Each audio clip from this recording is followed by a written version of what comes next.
যখন একজন রোজাদার ব্যক্তি রোজা খোলে তখন ও রোজাদার ব্যক্তি খুবই আনন্দিত হয়। ওয়া ফারহাতুন ইনদা লিকায়ে রাব্বিহ, এবং ওই রোজাদার ব্যক্তি যখন স্বয়ং আল্লাহর সাথে কিয়ামতের মাঠে যখন দেখা করবেন, আল্লাহ রাব্বুল আলামিন যখন স্বয়ং সে লোকটার সাথে দেখা করবেন, তখন ওই লোকটার রোজাদার ব্যক্তির খুবই সে সময় এটা আনন্দের বিষয় হবে। পড়ব নামাজ, রাখব রোজা, পড়ব বেশি কোরআন, মাসটি হলো মাহে রমজান, মাসটি হলো মাহে রমজান। পড়ব নামাজ, রাখব রোজা, পড়ব বেশি কোরআন, মাসটি হলো মাহে রমজান, মাসটি হলো মাহে রমজান। আল্লাহ রাব্বুল আলামিন বললেন রোজা হচ্ছে আমার জন্য, আমি আল্লাহ এর প্রতিদান দেব। এটা কিভাবে হয় আপনারা প্রশ্ন করবেন। মাওলানা সাহেব, আমরা দুনিয়াতে যতগুলো ইবাদত করছি, নামাজ পড়ছি আল্লাহর জন্য, আল্লাহকে খুশি করার জন্য। আমরা আমাদের যে ফসল আমরা জমিতে লাগাই, সে ফসল থেকে যে জাকাতটা বের হয়, সেই জাকাতটাও আমরা দিই আল্লাহর রাস্তায়, আল্লাহকে খুশি করার জন্য আমরা দিই। শুধু তা নয়, আমাদের টাকা পয়সা হলে, ধন সম্পদ বেশি হলে আমরা হজ করতে যাই শুধুমাত্র আল্লাহকে খুশি করার জন্য।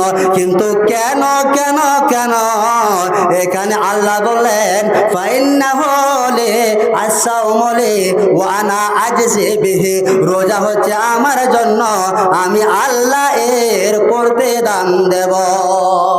কেন?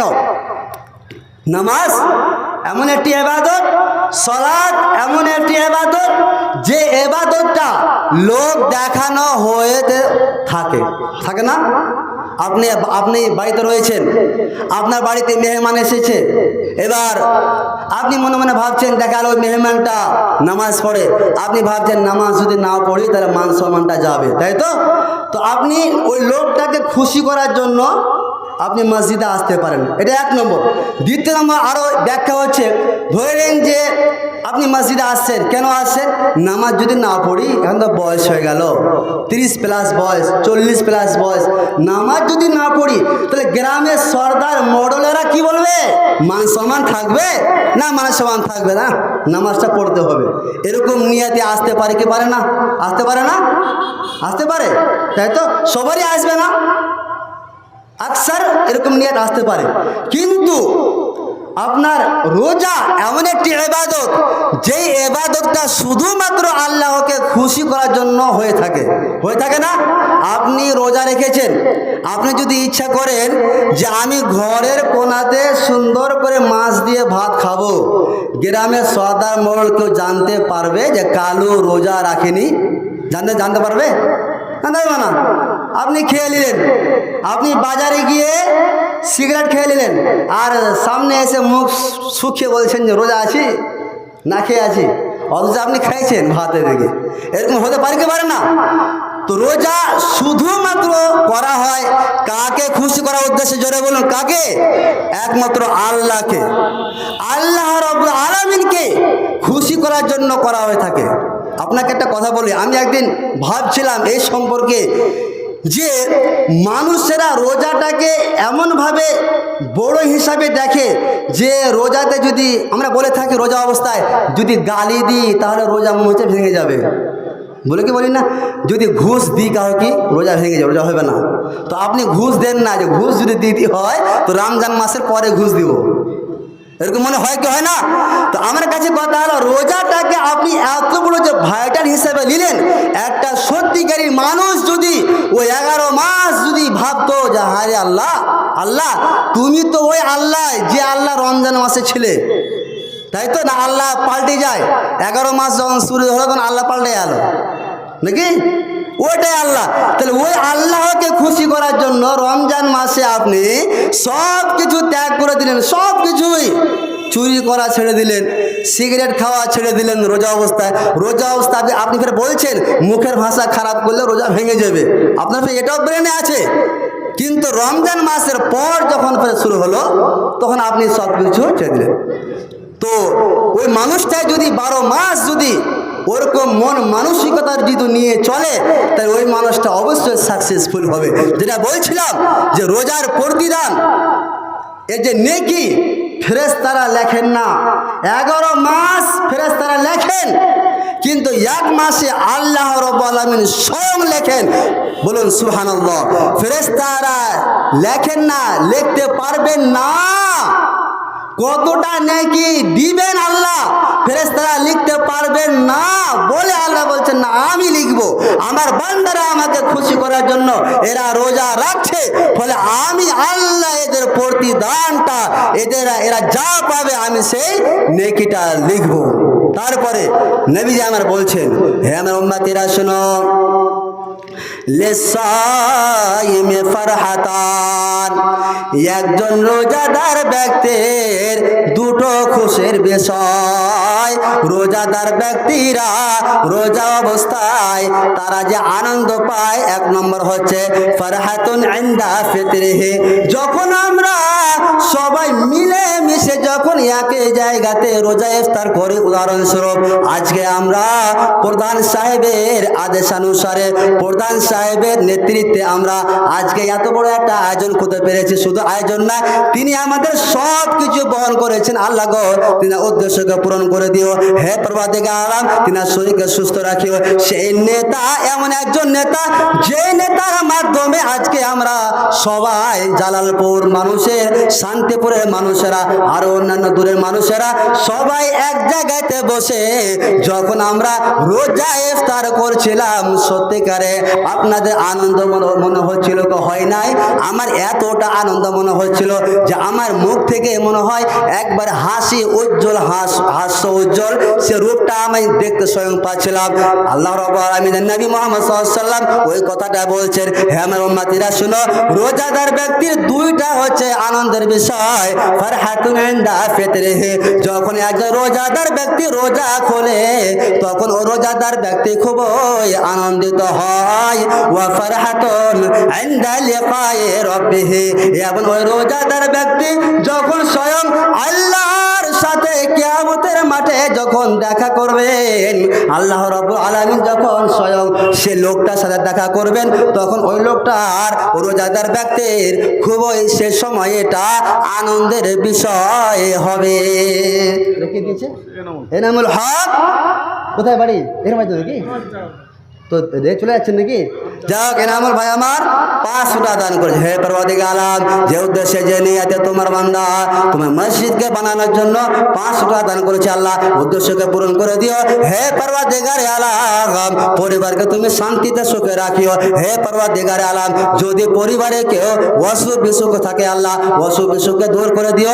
হে পরওয়ারদিগার আলম, আমার সে ভাইয়ের যদি কেউ আত্মীয় স্বজন যদি কবরে শুয়ে থাকে, আল্লাহ সে কবরে আযাবকে দূর করে দিও। আল্লাহুম্মা আমিন। আল্লাহুম্মা সাল্লি আলাইহি, আল্লাহুম্মা বারিক আলাইহি।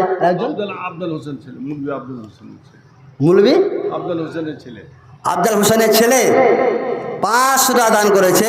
হে পরওয়ারদিগার আলম, যে উদ্দেশ্যে যে নিয়তে আল্লাহ তোমার বান্দা করে আছে দান, মেটাইয়া দিও খোদা মনের আরমান। আল্লাহুম্মা আমিন। আল্লাহুম্মা সাল্লি আলাইহি, আল্লাহুম্মা বারিক আলাইহি। সাজ্জাদ আলী সাহেব, আর কিছু বেশি করা যাবে না? বলা যাবে? আর কিছু করেন না, করবেন ইনশাআল্লাহ। বাপজিনা আমার আল্লাহ রাব্বুল আলামিন মুখের হাসি দিয়েছেন এবং অনেক মুখমণ্ডল সুন্দর, মাশাআল্লাহ। যাক, আল্লাহর রাস্তায় আর কিছু দেন, আর 1000 টাকা দেন। লস হলো নাকি? তো 5000 টাকা যা আবার যেন আর 500 টাকা দেন। কথা রাখেন, রাগটা করে আছেন নাকি? মনে হয় ওরকম যে লাগছে। কম প্রকার সালামটা দিয়ে যান। এসে সালাম দেখেন, সালাম দিলে মানে শান্তি আছে। তো কথা হলো যে একটা কথা রাখেন, হ্যাঁ বাজনা আমরা যেন মন খুলে দোয়া করবো ইনশাল্লাহ। ইনশাল্লাহ 500 টাকা আদায় করেছি, বাজনা 500 টাকা কথা রাখেন। দেখেন দেখেন কথা রাখেন, এত আবদার করলাম বাজনা আপনার দেখে দেন তাহলে না থাকবে। আমার বাপজান 2000 টাকা দান করেছে। হে পরওয়ারদিগার আলাম, আমার বাপজান প্রথমে 1000 টাকা দান করেছে আল্লাহ।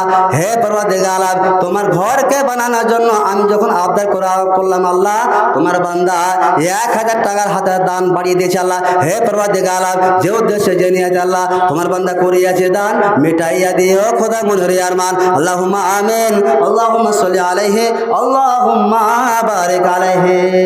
রাইহান তো দাদি রাইহানের দাদি 500 টাকা দান করেছে আল্লাহ। হে পরওয়ারদিগার আলাম, এটা কি বলছে? সালাম রহমতুল্লাহ। তা আপনার মেয়ে নাকি ছেলে? তো আপনি প্রদান করলেন? আমার ছেলে করলো, এটা হলো তো আপনার ছেলে দান করলো কত টাকা? 150 টাকা। তোর বাপকে কত টাকা দান করতে হবে আপনি হিসাব করলেন এখন? করেছি আর ইনশাল্লাহ করবো। তো এখন করেন আমার হাতে কিছুটা। 500 টাকা 500 টাকা লয়, মাখনা আছে মনে হয়। না, লেবার খাটি হ্যাঁ, তো লেবারে তো ইনকাম, লেবারে তো বেশি ইনকাম মালিকের থেকে। 500 টাকা করেন স্যার। মালিকের থেকে একদিনে টাকাটা দেন। আপনি একদিনের কামাইয়ের, আপনি একদিনে কত টাকা কামাই? দাও কত কামাই একদিন? কত কামাই? আপনার মসজিদের কাজ অনেক বাকি আছে, দেখেন এগুলো কাজ বাকি আছে। তো দিয়েছেন বলে তো এতটা কাজ হয়েছে। আমি তো অস্বীকার করেছি কি? অস্বীকার তো করিনি। তো যখন দান দিয়েছেন, হ্যাঁ না, আগে কত টাকা ইনকাম হয় একদিনে? সত্য কথা বলেন। 550 একদিনে মাখনাতে 550 ইনকাম। মাখনা লাগাতে আর মাখনা তোলাতে 1500 1500, তো 1500 দিয়ে দেন না থাকবে। হ্যাঁ, 1000 টাকা করে। আল্লাহ কাছে শুনেন, রমজান মাস আছে, আপনি তার 1500 টাকা দেন। তো আল্লাহ যদি শরীর সুস্থ যদি রাখে, শুনেন, সুস্থ যদি রাখে, তাহলে না আপনি 1500 টাকা আপনার ইনকাম হবে না? ইনকাম হবে কি? 1000 টাকা করেন। তার 500 টাকা দেন। না না আর শুনেন, 1000 টাকা 1000 টাকা করেন। একটা কথা রাখবেন না। আর রাখলাম। আচ্ছা, আপনার যে ছোট ভাই যে আপনার যে আবদার করে, আপনি আবদার কি ফেলতে পারবেন? অবশ্যই, আপনি ফেলতে পারবেন? না, তো আপনি ভাবলেন যে আপনার ছোট ভাই আবদার করছে 500 টাকা, আর বেশি আবদার করেছি কি? 1000 টাকা করে, 1000 টাকা ছাড়েন। একটা কথা রাখবেন না। রাখলাম তো আপনার কথা। একটা কিছু করেন, 1200 করেন। 1200। মাশাআল্লাহ। যাই হোক, আমার দাদা জান, হে পরওয়ারদিগার আলাম, ফোন করতে গেলে উঠে শুনতে মেরে দিছে। হে পরওয়ারদিগার আলাম, তোমার বান্দা 500 টাকা তোমার রাস্তা দান করেছে আল্লাহ। হে পরওয়ারদিগার আলাম, শরীরকে সুস্থ রাখিও, আগামীতে মাখনা যেন বেশি বেশি করে তুলতে পারে আল্লাহ। তুমি তার শরীরকে সুস্থ রাখিও, শরীরকে আল্লাহ সবল রাখিও। হে পরওয়ারদিগার আলাম, রুজি রোজগারে তুমি বরকত দিও। হে পরওয়ারদিগার আলাম, পরিবারকে তুমি শান্তিতে রাখিও। হে পরওয়ারদিগার আলাম, যদি কেউ আত্মীয় স্বজন কবরে শুয়ে থাকে আল্লাহ, এই দানের মাধ্যমে সে যদি আত্মীয় স্বজনগুলো যদি কবরে আযাবে লিপ্ত থাকে, সে দানের মাধ্যমে সে কবরে আযাবকে দূর করে দিও। আল্লাহুম্মা আমিন, আল্লাহুম্মা সাল্লি আলাইহি, আল্লাহুম্মা বারিক আলাইহি। আর একজন, অর্থাৎ আমার ওই বাপ জানের ছেলে 150 টাকা দান করেছে আল্লাহ। আল্লাহ গো, তুমি তার মেধাকে বাড়াইয়া দিও, বেশি বেশি করে যেন পড়তে পারে আল্লাহ। হে পরওয়ারদিগার আলাম, স্মরণ শক্তিকে আল্লাহ বাড়াইয়া দিও, বড় হয়ে যেন একটা ভালো যোগ্য একটা যেন ছেলে, সুবর্ণ একটা ছেলে, একবার শান্তিময় ছেলে যেন তৈরি হয় আল্লাহ, তুমি ক্ষমতা দিও। আল্লাহুম্মা আমিন, আল্লাহুম্মা সাল্লি আলাইহি, আল্লাহুম্মা বারিক আলাইহি। আপনার বাবার জন্য 500, আপনার জন্য? বাবা মারা গেছে নাকি? বাবা মারা গেছে। আর আপনার আম্মা বেঁচে আছে। তো বেঁচে থাকলে দান দিতে হবে না? বেঁচে থাকাকালীন তো মার জন্য দান দিতে হবে, যারা শরীরটা সুস্থ থাকে। তো 100, তো কত হলো? এটা হলো কার লেগা? আব্বার জন্য। আর এটা হলো মা, মানে মা বেঁচে আছে বলে 100। মা যেদিন মরবে সেদিন 500 দিবেন। হায় রে মানুষ, হ্যাঁ, হাতে বাড়িতে এখানে, বাড়িতে এখানে, তো সমস্যা কোথায় আমি বুঝতে পারি না। বাবা মা যতটা কষ্ট করেছে, বাবা না, মানে মা যতটা কষ্ট করেছে, বাবা কষ্ট হয়েছে কি? আপনাকে উচিত ছিল যে 1000 টাকা মায়ের নামে বা 500 টাকা মায়ের নামে, বাবার নামে 100 টাকা। আপনি কি করলেন? উল্টোটা করে দিলেন। মা কত কষ্ট করে মানুষ করেছে, বুঝতে পারলেন? মা 10 মাস 10 দিন ধরে আপনাকে গর্ভে রেখেছে, আর সে মাকে আপনি মায়ের নামে 100 টাকা করেছেন। 500 করেন, বেশি নয়। আর 400 না থাকবে, টাকা আছে, মানে বাহির হয় না। হ্যাঁ,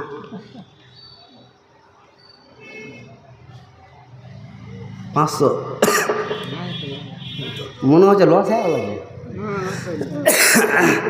তো আপনার বাবার নামে দিলেন, মায়ের নামে দিলেন, আপনার নামে কিছু নয়। 100 টাকা দেন, আপনার নামে দেন 100 টাকা। শরীর যদি সুস্থ না থাকে তো কীভাবে আপনি ই করবেন? দেন 100 টাকা। রমজান মাসে যে বেশি বেশি দান করেন, একবারে বেশি দান করেন, 100 দান করেন, 100 টাকা দেন, 100 টাকা, 100 টাকা। না দেখবে একবারে দোয়া হয়ে গেছে। 100 টাকা, 100 টাকা, 100 টাকা, 100 টাকা, 100 টাকা দেন লাগবে আপনার রাস্তায়। এই যে আপনার মসজিদের ইট আপনার থাকবে, আপনি চলে যাবেন, এই মসজিদ আপনার নেকি চলতে থাকবে। এত বড় সুযোগ একটা, দান দিলে কমে না বাড়ে। ওমা আনফাকতুম মিন শাইইন ফাহুয়া ইউখলিফু, বেশি ভালো। 100 টাকা আবদার রাখো ভাই, আবদার রাখবে না মানে রাগ করেছেন নাকি? রাগ করেছেন নাকি? হ্যাঁ, যা হোক ভাইজান আমার, তোমার